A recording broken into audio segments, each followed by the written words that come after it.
سورة بني إسرائيل مكية. بسم الله الرحمن الرحيم. سبحان الذي أسرى بعبده ليلا من المسجد الحرام إلى المسجد الأقصى الذي باركنا حوله لنريه من آياتنا إنه هو السميع البصير. وآتينا موسى الكتاب وجعلناه هدى لبني إسرائيل ألا تتخذوا من دوني وكيلا ذرية من حملنا مع نوح إنه كان عبدا شكورا. وقضينا إلى بني إسرائيل في الكتاب لتفسدن في الأرض مرتين ولتعلن علوا كبيرا. فإذا جاء وعد أولاهما بعثنا عليكم عبادا لنا أولي بأس شديد فجاسوا خلال الديار وكان وعدا مفعولا. ثم رددنا لكم الكرة عليهم وأمددناكم بأموال وبنين وجعلناكم أكثر نفيرا. إن أحسنتم أحسنتم لأنفسكم وإن أسأتم فلها. فإذا جاء وعد الآخرة ليسوءوا وجوهكم وليدخلوا المسجد كما دخلوه أول مرة وليتبروا ما علوا تتبيرا.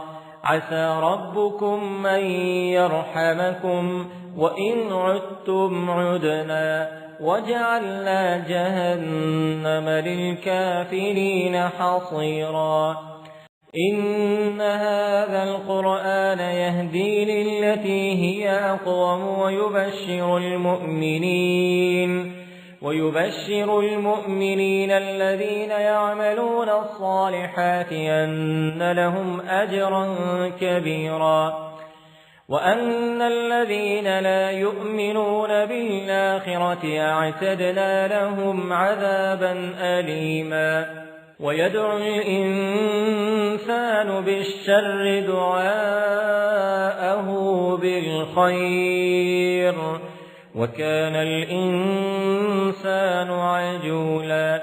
وجعلنا الليل والنهار آيتين فمحونا آية الليل وجعلنا آية النهار مبصرة لتبتغوا فضلا من ربكم ولتعلموا عدد السنين والحساب وكل شيء فصلناه تفصيلا.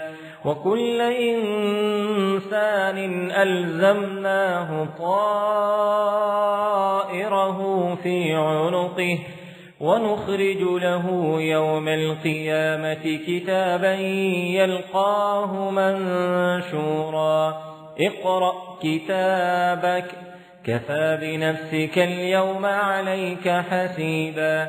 من اهتدى فإنما يهتدي لنفسه ومن ضل فإنما يضل عليها ولا تزر وازرة وزر أخرى وما كنا معذبين حتى نبعث رسولا.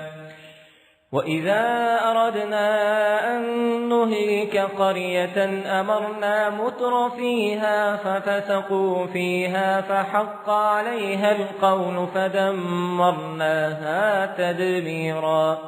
وكم أهلكنا من القرون من بعد نوح وكفى بربك بذنوب عباده خبيرا بصيرا. من كان يريد العاجلة عجلنا له فيها ما نشاء لمن نريد ثم جعلنا له جهنم يصلاها مذموما مدحورا